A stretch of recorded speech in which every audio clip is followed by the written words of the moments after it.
आप कितना अवेयर है कि आपकी इमोशंस आपके अंदर क्या ट्रिगर कर रहा है। किसी भी चीज़ को समझाने के लिए आप उसको तभी समझा सकते हो जब आपने खुद उसको समझा है। जब डिस्टेंस मिला मुझे और मैंने इंट्रोस्पेक्ट किया कि मुझे क्यों ऐसे लगता था, आई रियलाइज कि कभी भी मैंने अपने फीलिंग्स को प्रोसेस नहीं किया। मैं बस उस भावना में बहती गई कि लेट्स से मैंने कुछ माँगा मॉम से और उन्होंने मुझे मना कर दिया, या मैंने डैड को कहा कि हम वहाँ पे चलते और उन्होंने कहा नहीं अभी नहीं बाद में करेंगे। मॉम ने मुझे सो कॉल्ड टोक दिया, बट वो टोका नहीं, वो बस अपनी बात रख रही थी मेरे सामने। ऐसे नहीं था कि उन्होंने मेरे फ्रीडम को कभी रिस्ट्रिक्ट किया था। बट वो चीज़ आई एम नॉट अंडरस्टूड का इतना डीपली था कि मैं बस एंगर एक्सप्रेस करती थी उस समय, but not why I am feeling angry. जब स्पेस देकर खुद के इमोशंस को समझा, तब मैंने अंदर एक कैपेसिटी डेवलप किया अपनी भावनाओं को सही ढंग से व्यक्त करने के लिए।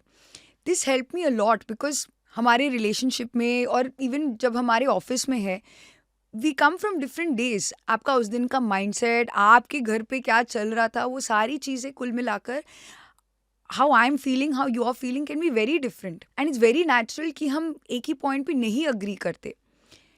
बट जब हम वो स्पेस लेकर, डिस्टेंस लेकर रियलाइज करते okay you are not ready to listen, या मैं तैयार नहीं हूँ सुनने के लिए, हम एक दूसरे को स्पेस देकर फिर से वापस आते and we come back and we say you know what, मैं उस समय उस सिचुएशन में थी, कुछ चल रहा था दिन में जो मेरे माइंड में चल रहा था, जो अभी भी मैंने डील नहीं किया था, इसलिए I was not in a space to listen. हम एक दूसरे के प्रति इतना रिस्पेक्ट डेवलप करना शुरू करते हैं बिकॉज हम ये एक्नॉलेज करते हैं पूरी दुनिया सिर्फ हमारे अराउंड नहीं रिवॉल्व करती।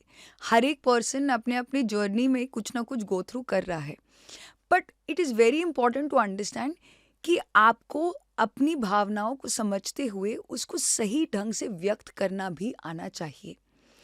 द मोर ईजिली आप समझा पा रहे हैं आप क्या फील कर रहे हैं, तो मोर ईजिली दूसरा बंदा आपको सुनने के लिए तैयार हो जाएगा।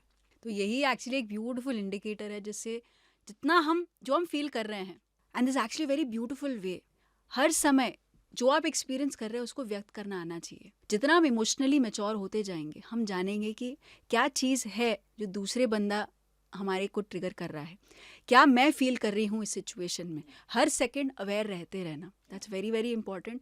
The ability to explain yourself, हर एक सिचुएशन को एक काम तरीके से डील करना। हर एक सिचुएशन कोई ना कोई चीज़ डिमांड करती है। यानी कि आप एक ट्रैफिक में हैं, किसी ने आपकी कार को बैंग कर दिया, अब इस सिचुएशन में कैसे रिएक्ट या रिस्पॉन्ड करूंगी, इट्स वेरी वेरी इंपॉर्टेंट। एक इमोशनली मैच्योर पर्सन इस सिचुएशन को ऑब्जेक्टिवली डील करता है। ओके, ये गाड़ी दूसरी गाड़ी से लगी है, किसकी गलती है? ओके, अगर गलती है तो अब इस सिचुएशन में नेक्स्ट स्टेप क्या करना चाहिए? जब हम एक सिचुएशन को ऑब्जेक्टिवली डील करते हैं, हम इमोशनली चार्ज्ड तरीके से उस सिचुएशन को डील नहीं करते। कि अगर मेरे अंदर मैं फील करती हूँ मैं रॉन्ग्ड हूँ, किसी ने मेरे साथ गलत किया, उस फीलिंग के साथ हम इतने बह जाते हैं कि हम दूसरे बंदे को मिडिल ऑफ द रोड में मार पीट करके हम उस सिचुएशन को ऑब्जेक्टिवली नहीं डील करते। तो ये एक बहुत सिंपल एग्जाम्पल है, जैसे हम डे टू डे लाइफ में एक्सपीरियंस करते हैं। कोई बंदा हमें टोक देता है, बोलता है कि अरे तुम, ऐसा लग रहा है कि तुझे बहुत गुस्सा आ रहा है, मेडिटेशन का कोई इफेक्ट नहीं हुआ तेरे लाइफ में। ये एक चीज़, ये एक बात है।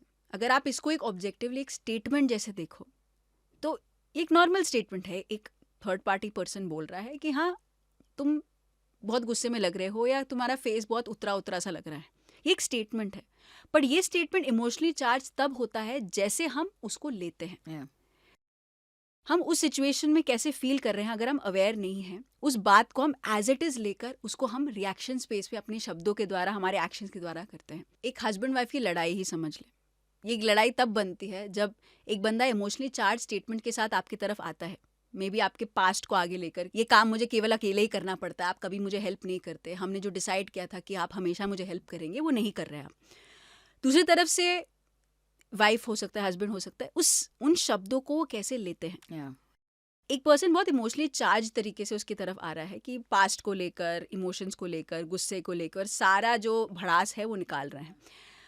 वो भड़ास है, वो जो ऑब्जेक्टिवली फील कर रहा है उस सिचुएशन में, वो एक्सप्लेन नहीं कर पा रहे हैं, और वो दूसरा पर्सन देख पा रहा है कि जो वो फील कर रहा है वो बोल नहीं पा रहा है, सारा जो मे बी उस दिन का जो गुस्सा है, वो इमोशंस है, वो निकल के आ रहा है, पास्ट का लेकर आ रहा है, साथ मिलकर एक खिचड़ी बनाकर उनकी तरफ आ रहे हैं. The other person has the choice कि उस सिचुएशन में कैसे डील कर सकते हैं.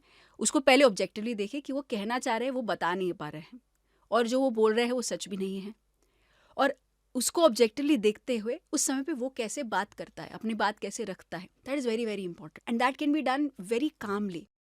और उस कामनेस के तरीके से दूसरा बंदा भी उस रिस्पॉन्स के द्वारा ऑटोमेटिकली काम डाउन हो जाता है.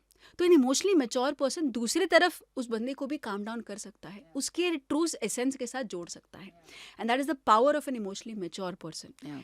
हर सिचुएशन में और कामली कैसे डील कर सकता है, उसको ऑब्जेक्टिवली देखना, उसमें बह नहीं जाना. That is very very important. हर एक सिचुएशन में और कामनेस, हर सिचुएशन आपको एक और आपका सेल्फ डिमांड करता है कि बहुत तहस महस है आपके आसपास, बिल्कुल जो आप जैसा चलना चाहिए वैसा बिल्कुल नहीं चल रहा है. उस सिचुएशन में और कामली कैसे बन सकता है. मे बी एक और दो लोगों के बीच में नहीं, और 2, 3, 4 में पूरी फैमिली, एक जॉइंट फैमिली, एक पूरे कम्युनिटी, एक पूरी सोसाइटी के साथ आपको डील करना हो. उस सिचुएशन को और कामली कैसे डील कर सकते हैं. So that is very very important.